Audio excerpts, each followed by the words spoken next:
अस्सलाम वालेकुम।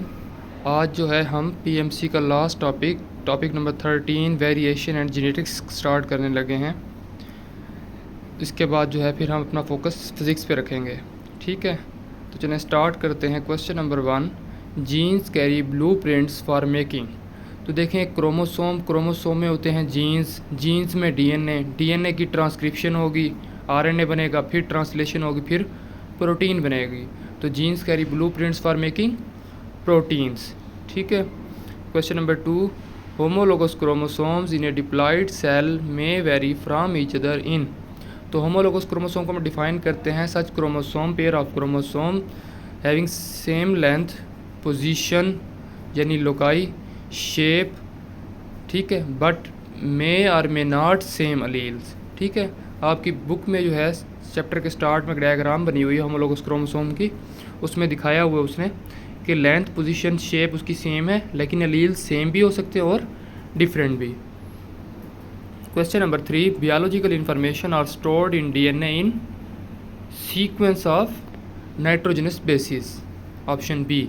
Question number 4, the human genes come in alternate versions called alleles बोलते हैं। ठीक है। Question number 5, gene pool consist of all alleles of all gene loci in individual of. तो gene pool को कैसे define करते हैं? Alleles of all gene loci in individual of population. ठीक है, option A. Question number 6, trait that appears in F1 generation is dominant and that is masked in F1 generation is known as recessive trait. Option B. Question number 7, how many different kinds of gametes can be produced by an individual with the genotype capital R, small r, capital Y and small y? तो उसके लिए एक formula याद रख लें, number of gametes in a genotype equals to 2 की power n। जो n होगा वो यहाँ पे इंडिकेट करेगा कि जीनोटाइप में कितने हेट्रोजाइगस जीन्स हैं।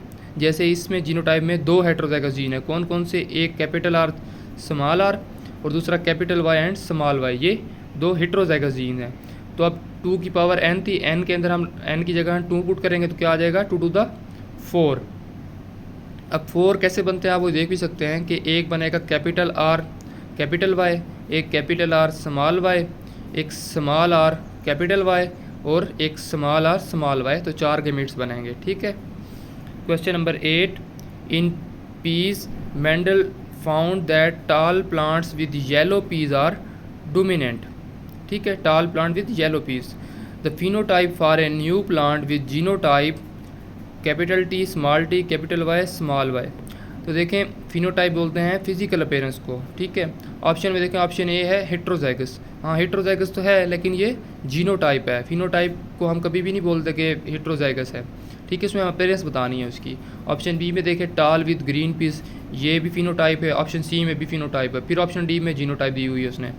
अब क्वेश्चन में चूँकि है कि tall plant with yellow peas were dominant. ठीक है, तो एक कैपिटल टी स्मॉल टी किसको इंडिकेट कर रहा है? डोमिनेंट ट्रेट को, और कैपिटल वाई स्मॉल वाई वो भी डोमिनेंट ट्रेट को। तो ऑप्शन क्या होगा? C, capital T small T for tall plant and capital Y with small Y for yellow peas. ठीक है। Question number 9, in F3 Mendel noted that the number of purple flowers which produce all purple वर।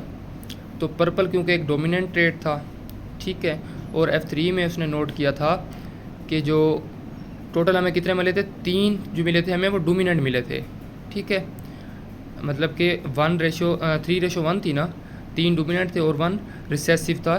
ठीक है, उसमें से उसने कहा जो 3 थे उसमें से जो पर्पल थे उन्होंने कितने पर्पल प्रोड्यूस किए? तो उन्होंने कितने किए थे? 1/3, सिर्फ एक पर्पल। क्योंकि F3 में आपके हमने पढ़ा था कि जो उसकी जो रेशो आई थी जीनोटिपिक रेशो वो थी 1:2:1। तो आंसर है इसका 1/3। Question number 10, in A mono hybrid cross capital A with small A, how many different homozygous genotype can occur among the F2 offspring. तो F1 जो अब इसको ए को जब स्मॉल ए के साथ क्रॉस कराएंगे तो ये कौन सी होगी? P1 generation. और इसके जो ऑफस्प्रिंग होंगे उनको बोलेंगे हम F1। वो क्या होंगे? Capital A small A. ठीक है। अब जब कैपिटल ए स्मॉल ए को इसी के साथ आप सेल्फ इसकी जो है क्रॉस करवाएंगे तो आपके पास क्या होगा, उसने पूछा है होमोजाइगस जीनोटाइप कितनी बनेंगी, तो होमोजाइगस जीनोटाइप 2 बनेंगी। एक बनेगी कैपिटल ए और एक बनेगी स्मॉल ए। इसके अलावा 2 बनेंगी capital A small A and capital A small A. ठीक है, मतलब 1:2:1। ठीक है, जो 1:1 है वो आपकी होमोजाइगस होंगी और जो 2 है वो आपके पास हेट्रोजाइगस जीनोटाइप होंगी। बेसिकली ये लॉ ऑफ सेग्रीगेशन है। ठीक है ना, monohybrid. Question number 11, in dihybrid cross number of different genotypes obtained in F2 generation.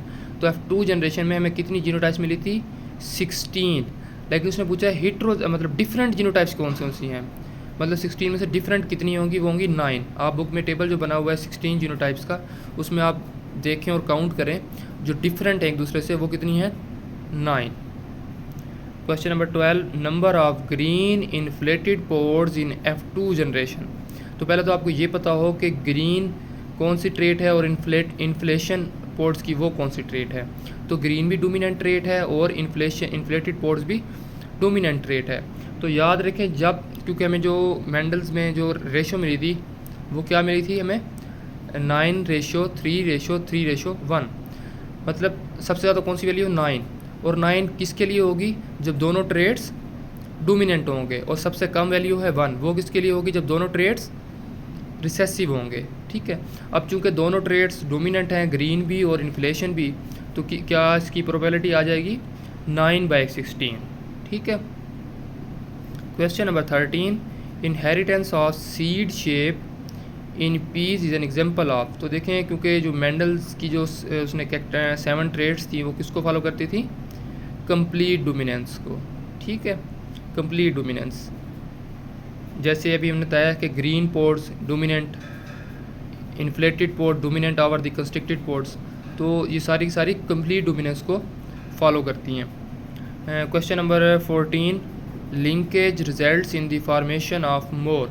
तो देखिए लिंकेज का बोलते हैं कि genes lies on the same chromosome. ठीक है, तो जब जीन्स लिंक्ड होंगे दे विल नॉट अपना जो है असॉर्ट इंडिपेंडेंटली ड्यूरिंग मियोसिस।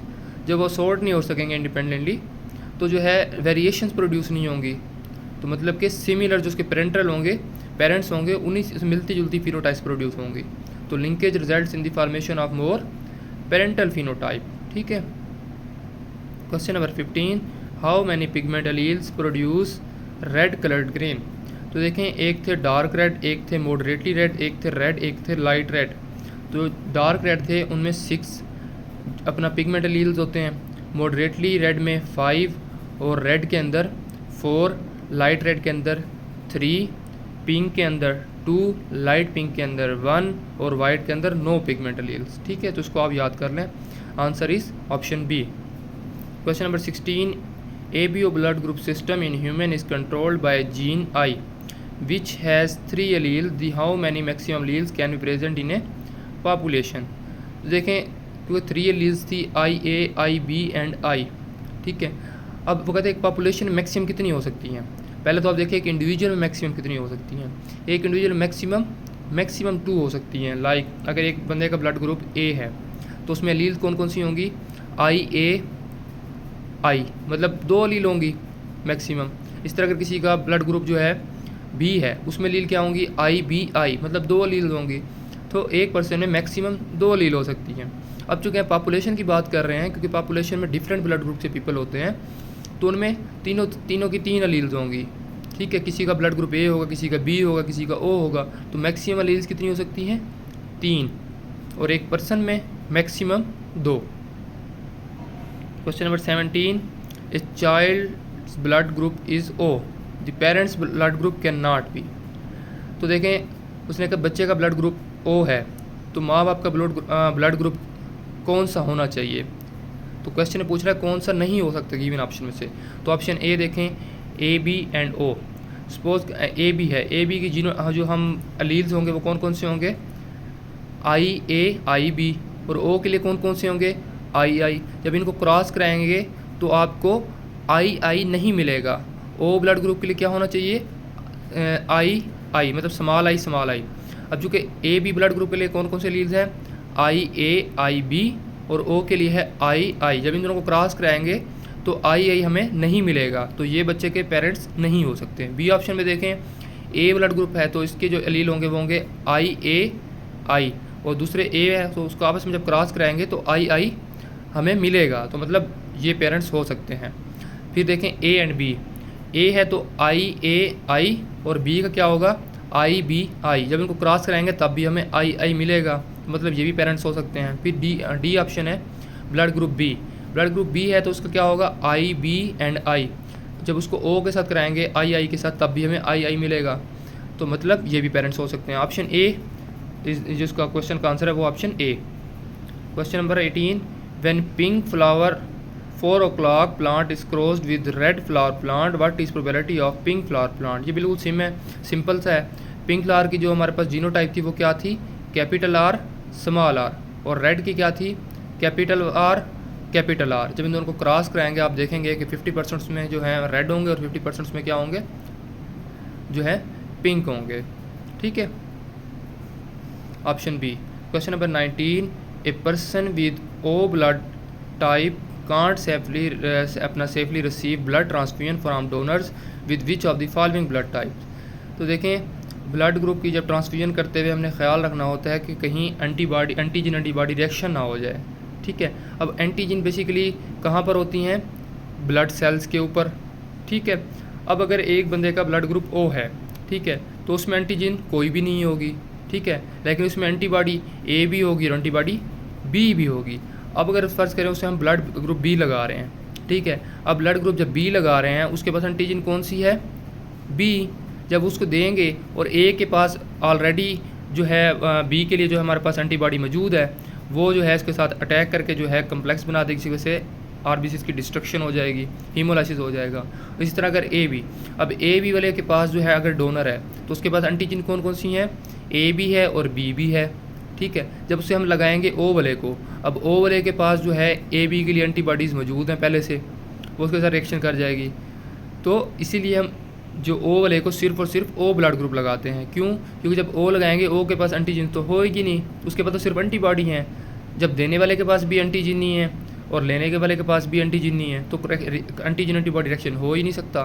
तो इसलिए ओ वाले को सिर्फ और सिर्फ ओ ब्लड ग्रुप लगाया जा सकता है। ठीक है, option D. Question number 20, Mendel's work with monohybrid cross led to development of the law of segregation, और जबकि dihybrid cross lead to law of development of independent assortment. तो चले बाकी जो MCQs है हम इंशाल्लाह फिर नेक्स्ट पार्ट में करेंगे। अल्लाह हाफिज़।